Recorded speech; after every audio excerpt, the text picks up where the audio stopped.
going on, YouTube world and YouTube tribe? Welcome back to LilBigMan Gaming. Coming back at you. Been a minute since I've done one of these because the craziness of the holidays, work. But I'm bringing you a review from Monday Night Raw. Find my notes here. But man, the way how they did Raw, had they done something similar to this at day one would have been a way lot better than, because if you see my day one video, I think I was so mad I forgot to give it a score, right? So I wrote in the comments of that video what I scored it. But where I'm going with this is how they started off Raw. Raw when they came on, instead of straight jumping into the opening promo, because the opening act was a promo, the announcers announced that the main event for Monday Night Raw was going to be the original Fatal 4-Way that was supposed to happen at day one, and that was Bobby Lashley, Biggie versus Kevin Owens versus Seth Rollins versus Bobby Lashley, right? But this time, instead of being obviously it can't be for the WWE Championship, who Brock Lesnar is the champion, but it's actually, going to be to see who faces Brock Lesnar at Royal Rumble. So that was like their opening announcement that we was going to get that. And man, when we get to there, we're going to talk about why I think that should have been the original. They should have kept it like that. But so the opening promo was the Brock Lesnar and Paul Heyman promo. And Paul basically he starts by doing his usual, ladies and gentlemen, my name is Paul Heyman, and I am the advocate for your new and reigning defending. He do all that stuff, and then he introduces Brock Lesnar. He said his client, the new WWE champion. Then Brock comes out. Brock said before we get this party started, he just want to give a little thank you to to my little buddy. And then you found out his buddy was Roman Reigns, and he said, yeah, I want to give a thank you to my buddy Roman Reigns. I think he said his good buddy. Yeah, he said his good buddy, who is more than likely at home watching Monday Night Raw, watching the new WWE champion. I kind of do like this Brock Lesnar, like this enthusiastic Brock Lesnar who's got a lot of energy to him. Like, when was the last time we seen Brock Lesnar put that much energy to a promo?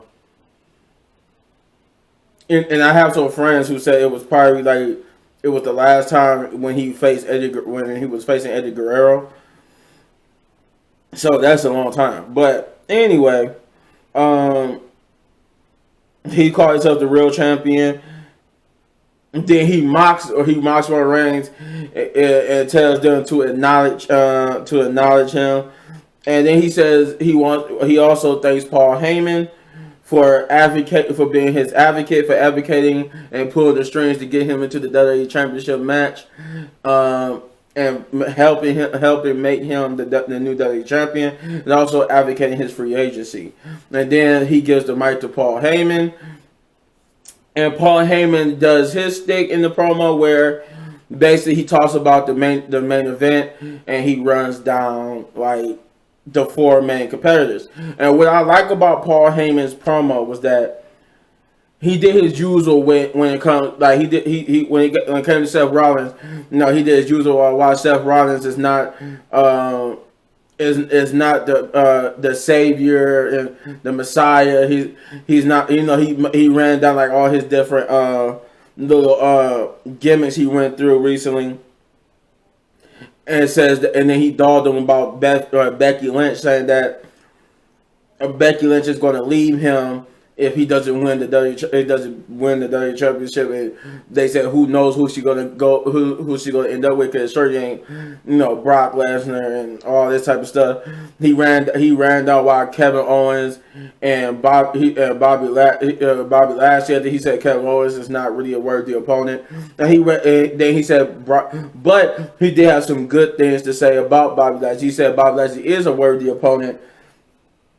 And he basically built up Bobby Lashley. He put over Bobby Lashley, but when he got to Big E was like the best part of that promo, because he really put over Big E. Like he put over Bobby Lashley, but he put over Big E more, and it felt like that was like almost like an apology from WWE to Big E, and how good Paul Heyman does his job, how good he put over Big E. It felt like an apology, because he was like, we don't have nothing bad to say about Big E. Big E did everything right for this company. He did this and he did that. It's basically like it was nothing disparaging. I think the only thing he said was that if Big E wins, he also would be a worthy opponent. He will lose to Brock Lesnar. Obviously, he said something like that, but other than about him losing to Brock Lesnar, or he still even saying that he still would be WWE champion if not for Brock Lesnar being in that match. But he basically put over Big E too, so that was like the best part of that promo. It was how he put over both Bobby Lashley and Big E. So it gives me the sense that they're gonna really Big E more likely gonna get his chance back at the WWE Championship. Hopefully they don't Kofi Kingston him and just put him in the mid card and he just forgets that he was a world champion for some reason. Real quick, so I can end this part, because it was a long segment. I think they just I think that's basically. I thought one of them came out, but yeah, Big E. He pretty much put over Big E, and then he put over Brock Lesnar again. That was the end of that segment. Then we get to the first match, which was RK Bro versus the Alpha Academy. This was an okay match. It was kind of short. It was kind of on the short side, but for what the time they had, they still put on a decent match. It wasn't the greatest way to start off Monday Night Raw, but it wasn't the worst either. But in the end, I like the spot. I like how they make Otis like the dominant character. So I'm kind of behind Alpha Academy now than I was when they first started. But in the end, Riddle would get the pinfall. I think he got pinned by Otis. But it looked like they set in Alpha Academy up to be the next challengers to RK Bro. We did have a backstage promo with Bobby Lashley. They basically were just asking Bobby Lashley what he thought about Paul Heyman's remarks. I think MVP basically said it was a Herculean. He basically mocked how it was a Herculean task for him to defeat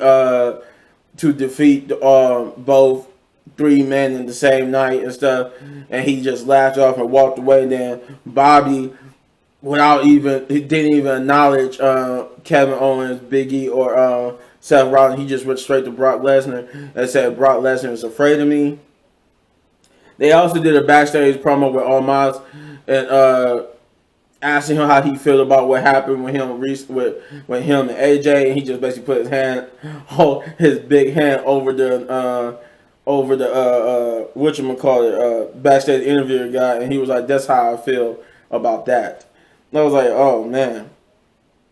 There was also a backstage segment. Before I forget, there was also a backstage segment with Seth Rollins responding, kind of sort of responded to Paul Heyman about he was talking to Kevin Owens, but he kind of responded to Paul Heyman's comments about him and Becky Lynch, and he was trying to figure out what to do with Paul Heyman for his remarks. I'm kind of sort of getting behind Kevin Owens and this tag team thing with Kevin Owens and Seth Rollins. And I'll explain more about that later on, but yeah, it was this backstage segment was a little bit funny. Them coming up with their original plan, what they was going to do for this Fatal 4-Way match. And then you got like Kevin Owens questioning whether or not you know, it's Seth Rollins was telling the truth about his part in the plan. The second match was like a throwaway match. It was Tamina and Akira Tozawa. It's like a 24/7 tag team match, as they called it. It was Tamina and Akira Tozawa versus Dana Brooke and Reggie. And like I said, I like this little. I like a little bit of this little segment. I wasn't really fully behind it, but I liked the segment for what it was, and it was fun to see. Tozawa get. It's just basically like they made Tozawa and pretty much anybody that's go for the 24/7 championship. They like comedic character. So that's pretty much what it was. It was like that. The only thing it was that I liked about that match was that he got slapped by Tamina for accidentally big booting Tamina. So that was kind of cool. But other than that, it was cool. It is what it was. Not the greatest matches of all, but it wasn't too bad. I didn't. For retrospect, I didn't see last week, so I guess they did this last week with Tamina, but she was teaming with R-Truth. But I didn't see last week's Raw or the past two SmackDown, so that's how much I've been disgusted a little bit with WWE. Let's see, we got this Becky Lynch promo.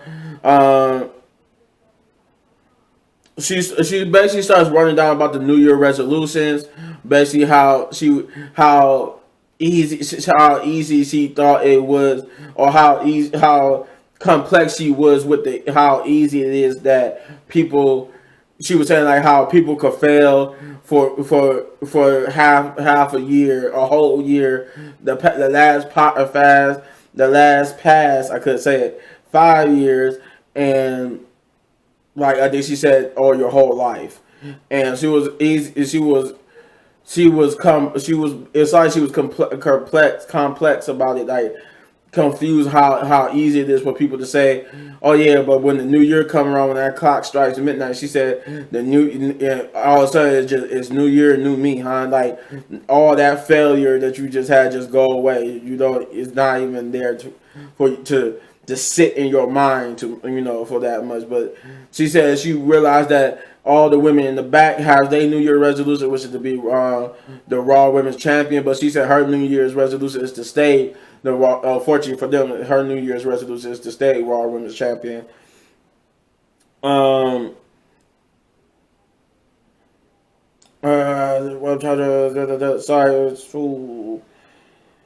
trying to skim through all this. Some of this stuff it really wasn't pertaining. She would then start talking about how like everybody tried to beat her, and then but nobody could. They all tried, but nobody could beat her. Nobody could touch her. And this would bring out Liv Morgan, who basically said that she don't need Becky Lynch to get come down on her about what happened at day one. She's doing that to herself as it is.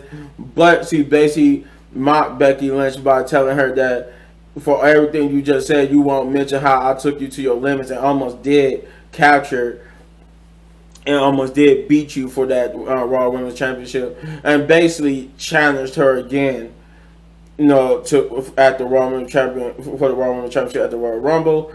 This will bring out Bianca Belair, who also wants to, who basically says she still has unfinished business with Becky, and she too wants a shot at Becky at the Royal Rumble.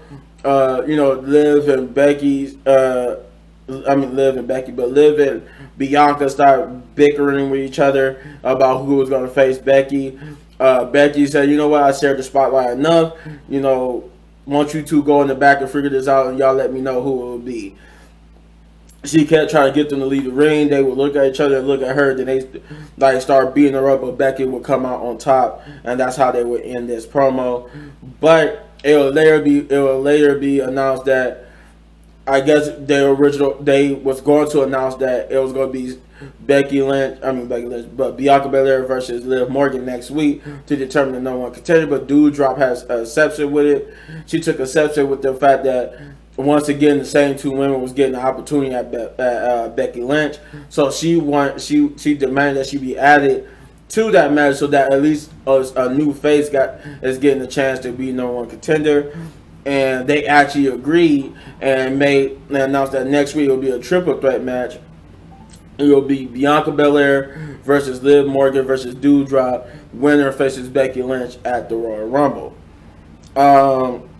We will get the third match, which is Rhea Ripley and Nikki ASH versus Queen Zelina and Carmella. I think this was for the I think this was for the women's tag team championship, and this match went pretty quick as well. Like it was like a blink and you miss quick, but it was pretty quick. It was just a couple of spots here and there, and then next Zelina, I think Carmella didn't even get in the match at all, and Zelina pretty much fought both Nikki and Rhea and ended up getting the roll up pin on Nikki to secure the win.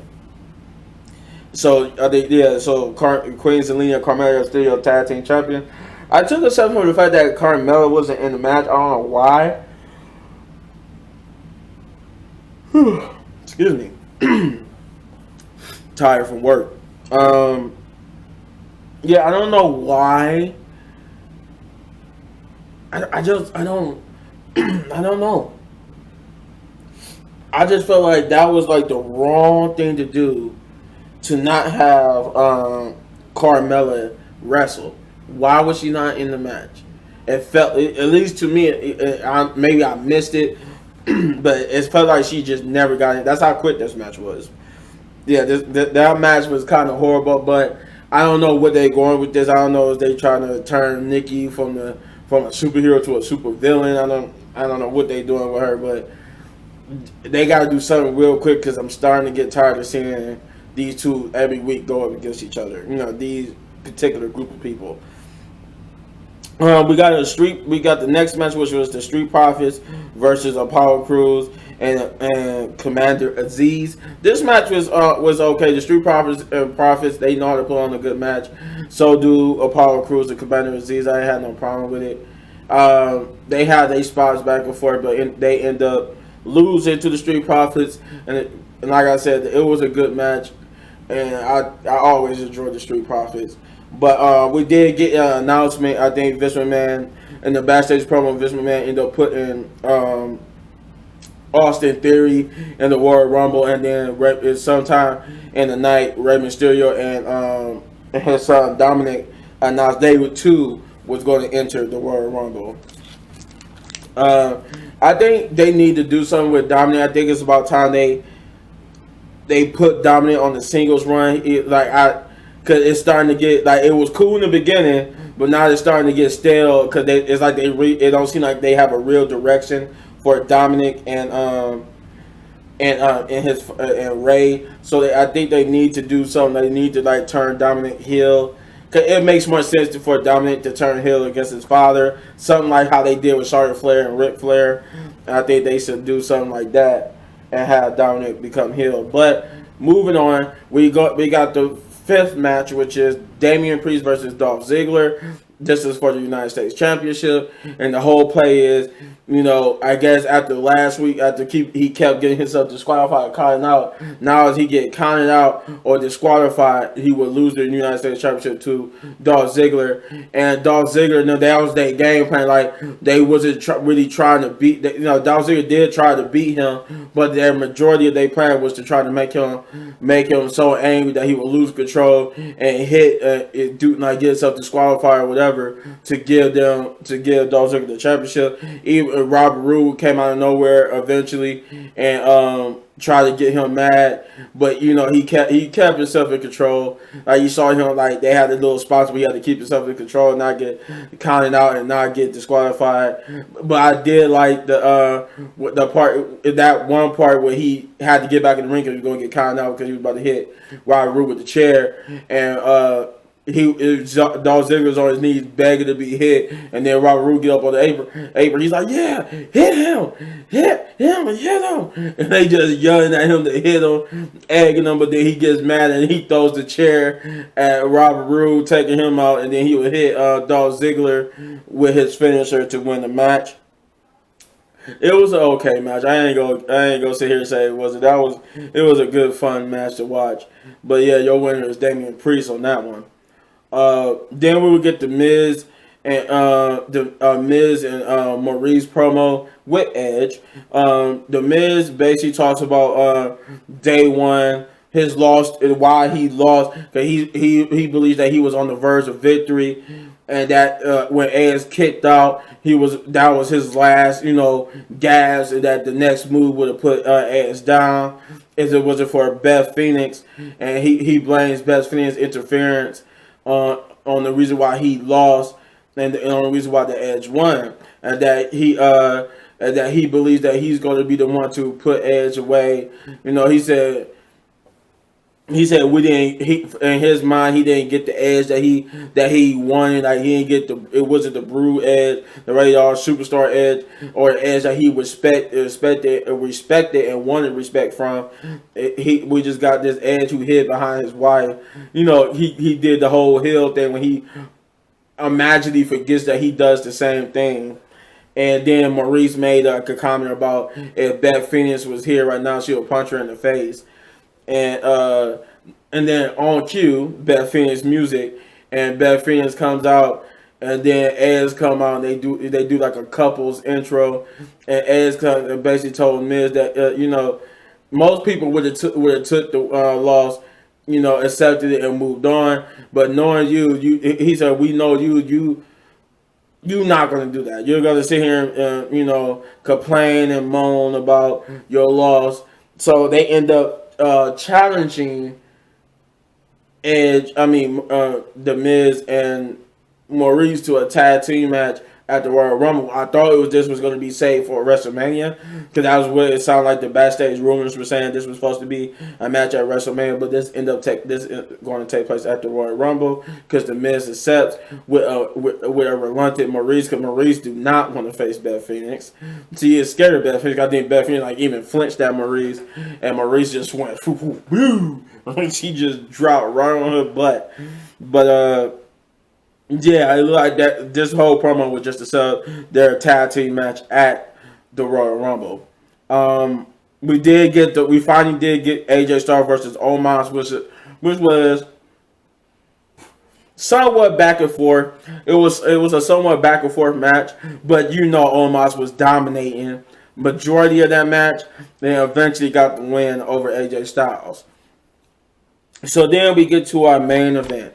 Now here comes what I was talking about. This main event, which is Kevin Owens versus Biggie versus Seth Rollins versus Bobby Lashley. Winner faces Brock Lesnar at the Royal Rumble. This match right here was the match of the night, because it was the best, most entertaining match out of all the matches they had on the card. This was the best match. If this was still a match we were supposed to get at day one, man, I'm mad that we got robbed for that, because this match, in my opinion, was way better than the day one match. It had way better spots. It was way more entertaining. The tag teaming of Seth Rollins and Kevin Owens was more tolerable here, because they, at least in this match, they actually tried to win the match. And like earlier, they game plan was, Kevin Owens' game plan was whoever wins between them two. If Kevin Owens wins, then Seth Rollins had to help him beat Brock Lesnar at the Royal Rumble, and then they face each other at WrestleMania and vice versa.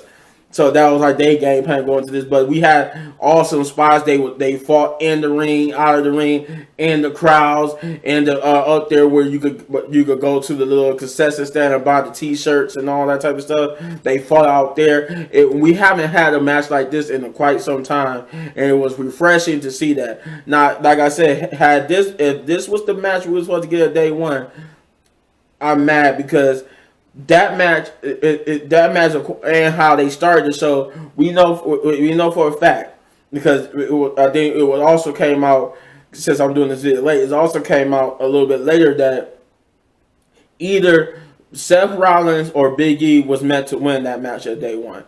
Before they changed it and added Brock Lesnar, either Big E was going to retain or Seth Rollins was going to be the new WWE champion, and that's who we were supposed to see at the beginning of the show. But I think they said due to Seth Rollins to get the that's why that's why they changed it from him winning it, and or it was supposed to be Big E retaining. But had they put this match on, whatever the end it would have been, I would have been down for it because this match was that good. Because Big E looked good in this match.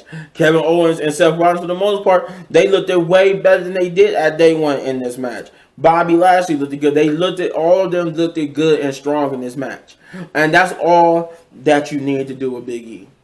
That was the only problem with Big E as WWE champion, was that you didn't book him. It didn't seem like you was behind him, because your booking tells me that you just basically you booked him to look weak, winning or lose. And if he won a match, he looked weak doing it. He lost the match, he looked weak doing it. It was just like you wasn't consistently booking him to look strong. And they even saying too that even when people face him when he was WWE champion, they was trying to make sense of it in the ring, like to tell us that story that, through either talking or wrestling. They tried to make sense of to make him look strong, even though they didn't. But yeah, that was the show. This episode of the Monday Night Raw gets an 8 out of 10 big ups, because I felt like this was way better than day one. This was the Monday. It's sad that your actual show was better than the pay-per-view. But I just saddens me that we didn't get this main event for day one. But let me know in the comments below what you thought about this episode of Monday Night Raw. If you agree with me, let me know in the comments down below. Or if you enjoyed this video, then hit that button right there in the upper right corner for all of my wrestling reviews. And if you enjoyed the video so much you want to support the channel, then you hit that like button, hit that subscribe button, and turn on post notifications. I almost got tongue-tied. Post notifications so you get notified when you drop videos. Also, share the video too. The video got cut off a little bit, but I was saying was, if you enjoyed this video, then hit that button right there in the upper right corner, and all that good stuff. And also share the video, please. Do all those great things, because it helps the channel, it supports the channel. That's how you support the channel, by hitting that subscribe button, that like button, and turn on post notifications so get notified when I drop videos. And as always, hit any one of these videos for more of my amazing content. But hey, don't go nowhere, because I got more coming, right? I got some gameplay. I got maybe some more reviews, because I've been slacking on the TV show because of work. That's why I need y'all guys' help. But till the next one, peace.